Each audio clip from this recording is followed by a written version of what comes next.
4월 17일 새벽 예배를 시작하겠습니다. 사도신경으로 우리의 신앙을 고백하시겠습니다. 나는 전능하신 아버지 하나님 천지의 창조주를 믿습니다. 나는 그의 유일하신 아들 우리 주 예수 그리스도를 믿습니다. 그는 성령으로 잉태되어 동정녀 마리아에게서 나시고 본디오 빌라도에게 고난을 받아 십자가에 못 박혀 죽으시고 장사된 지 사흘 만에 죽은 자 가운데서 다시 살아나셨으며 하늘에 오르시어 전능하신 아버지 하나님 우편에 앉아 계시다가 거기로부터 살아있는 자와 죽은 자를 심판하러 오십니다. 나는 성령을 믿으며 거룩한 공교회와 성도의 교제와 죄를 용서받는 것과 몸의 부활과 영생을 믿습니다. 아멘. 다 함께 찬송가 268장 찬양하시겠습니다.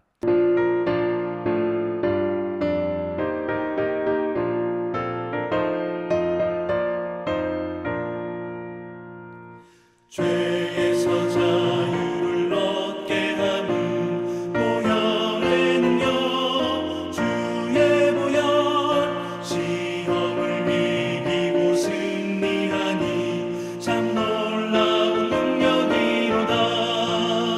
주의 보혈 능력이 또다. 주의 피 믿어 주의 보혈 그 어린 양의 매우 귀중한 피로다. 육체의 정욕을 이길 힘은 보혈의 능력 주의 보혈 정결한 마음을 얻게 하니 참 놀라운 능력이로다. 주의 보혈 능력이 또다. 주의 피 믿어 주의 보혈 그 어린 양의 매우 귀중한 피로다.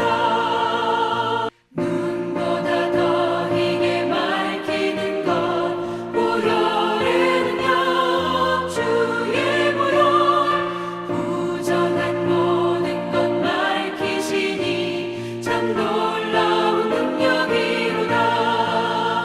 주의 보혈 능력이 또다.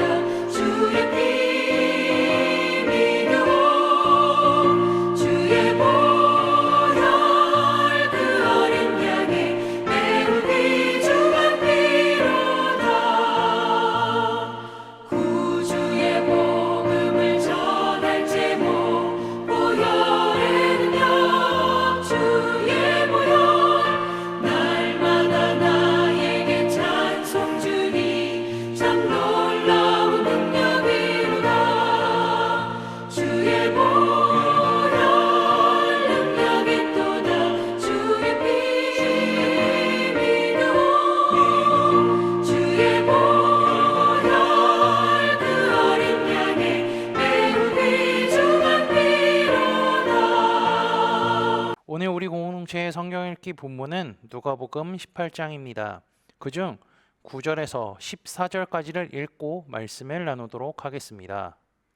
또 자기를 의롭다고 믿고 다른 사람을 멸시하는 자들에게 이 비유로 말씀하시되 두 사람이 기도하러 성전에 올라가니 하나는 바리새인이요 하나는 세리라.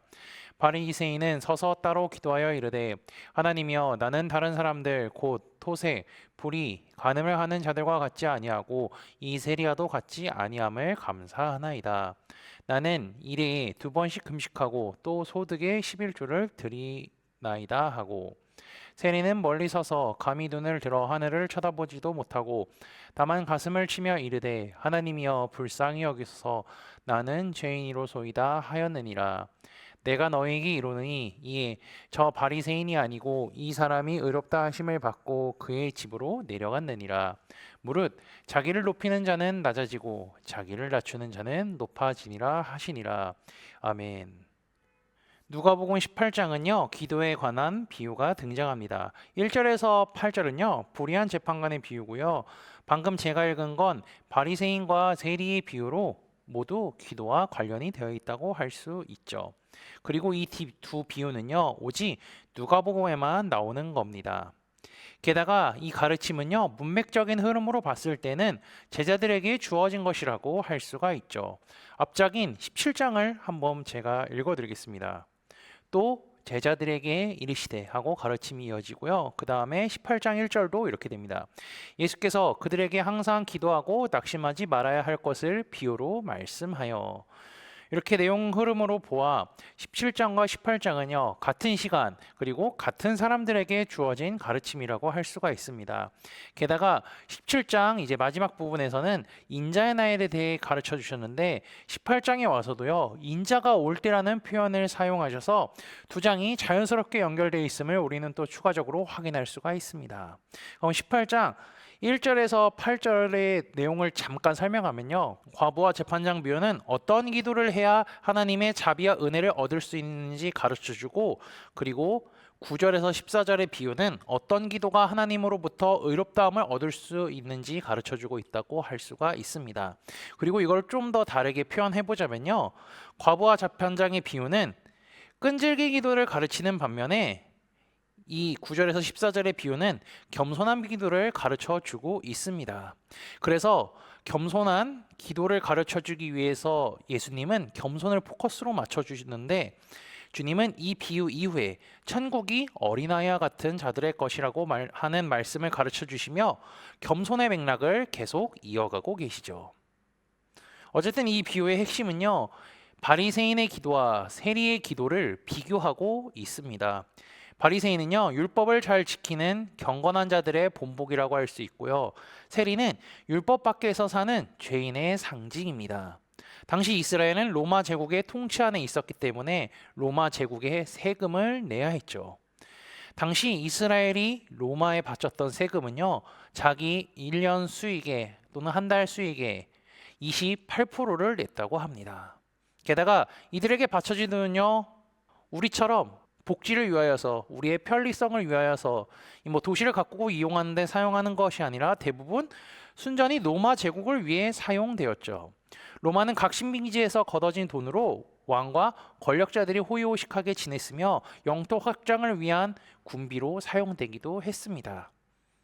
이런 로마 사람들이 사용하기 위해서 세금을 걷는 자들이 세리였죠. 성경에서 세리라면 우리 머릿속에 먼저 떠오르는 인물이 있습니다. 그는 바로 삭개오죠. 그는 어떠한 사람이었을까요? 누가복음 19장 2절입니다. 삭개오라 이름하는 자가 있으니 세리장이요 또한 부자라. 그는 세리의 대표며 부자였습니다. 그가 여리고에 오신 예수님을 보기 위해서 노력했다는 것은 우리가 잘 알고 있죠. 근데 노력을 했으나 사람들이 많아서 볼 수가 없다라고 합니다. 이것은요, 이스라엘 사회에서의 세리의 현실을 보여주죠. 세리는 사람 취급도 받지 못했고요, 민족의 배신자라는 낙인을 찍힌 채 살았다고 할 수 있습니다. 그렇기에 이 삭개오가 아무리 그 인파를 비집고 들어가서 예수님을 보려고 했지만 사람들이 비켜주지 않았던 거죠. 그리고 이 세리가 이러한 현실을 당했던 증거는요, 예수님이 삭개오의 집에 들어간다고 말씀했을 때 사람들이 수군거리면서 예수님이 죄인의 집에 들어간다라고 말했던 것은 우리를 성경을 통해서 확인할 수가 있습니다. 그만큼 이스라엘 사회에서 세리는요, 제대로 된 사람 취급을 받지 못했습니다. 예수님의 말씀을 듣는 제자들도요, 머릿속에 쉽게 비교할 수 있는 두 사람을 이제 생각하고 있겠죠. 바리새인이 있고 세리가 있다 라면서 예수님은 이제 비유를 시작합니다. 바리새인과 세리 둘 다 성전에 기도하러 올라갔습니다. 두 사람이 모두 그들의 마음을 성전과 하나님께로 향했다는 것을 우리는 알 수가 있죠. 그리고 둘 다 기도를 했습니다. 그런데요, 기도의 내용은 아주 달랐습니다. 먼저 바리새인의 기도를 한번 볼까요? 바리새인은 서서 따로 기도하여 이르되, 하나님이여, 나는 다른 사람들 곧 토색, 불의, 간음을 하는 자들과 같지 아니하고 이 세리와도 같지 아니함을 감사하나이다. 그는 따로 서서 기도합니다. 우선 서서 기도한다는 것은요, 일반적인 기도의 자세입니다. 세리도 마찬가지로 서서 기도합니다. 이제 바리새인이 하나님께 감사하다고 하면서 기도하는데 어떤 것을 감사하고 있나요? 이 사람은 토색, 불의, 간음하는 자들과 같지 아니함을 감사하다고 합니다. 이들은요, 십계명의 말씀을 어긴 자들로서 바울은 고린도전서 6장에서 이들이 하나님의 나라를 유업으로 받을 수 없는 자들의 목록 가운데 이 부류의 사람들을 언급할 정도로 죄를 지은 사람들입니다. 그리고 추가적으로 세리와 같지 아니함을 감사한다고 합니다. 그의 기도는요, 하나님께 감사한다고 하면서 끝나지만 사실상 주어는 계속 자신입니다.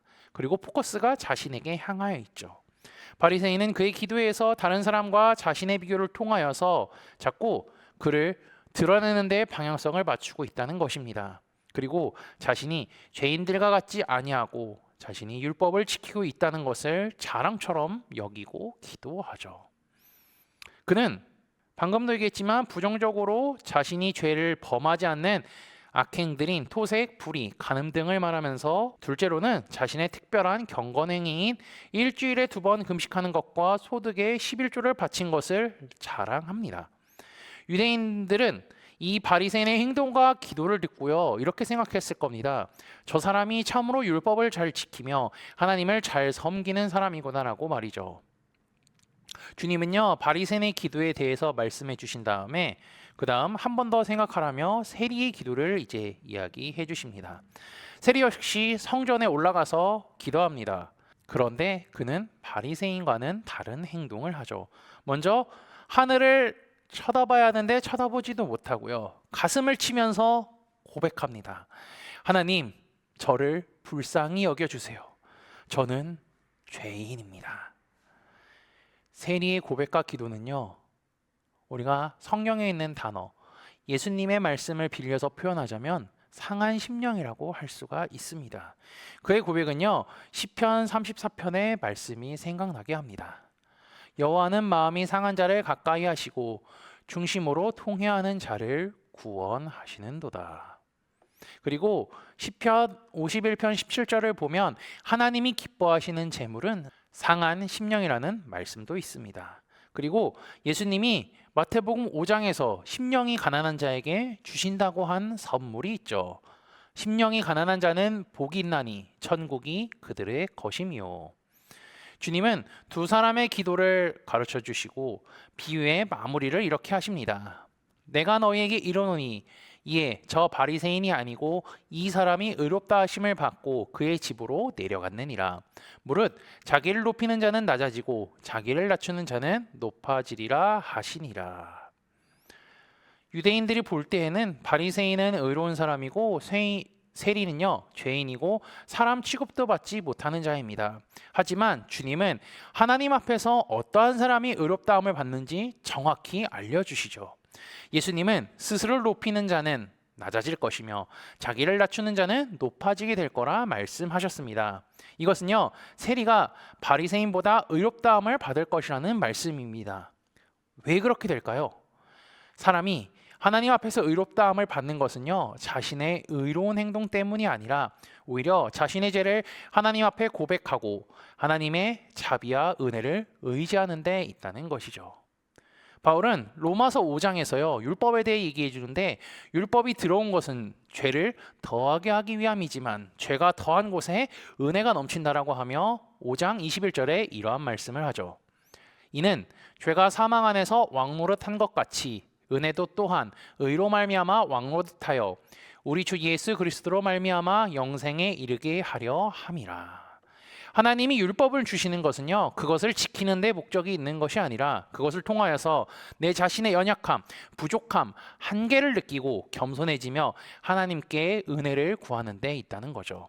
그래서 우리는 말씀을 더욱 가까이 할수록 나의 죄를 발견하며 그리고 내 죄를 발견하게 하시고 예수 그리스도로 말미암아 죄를 처리하게 해주신 하나님께 감사할 수밖에 없는 것입니다. 예수님은 세리가 의롭다함을 받을 수 있다라고 가르쳐 주신 거죠. 주님이 오늘 가르쳐 주신 세리의 기도와 태도를 기억하시고 겸손하며 죄를 처리해 주신 하나님께 감사하며 그분을 신실히 믿으며 살아가는 코너스톤 믿음의 형제자매들이 되시기를 주님의 이름으로 축복합니다. 다 함께 찬송가 370장 찬양하시겠습니다.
함께 기도하시겠습니다.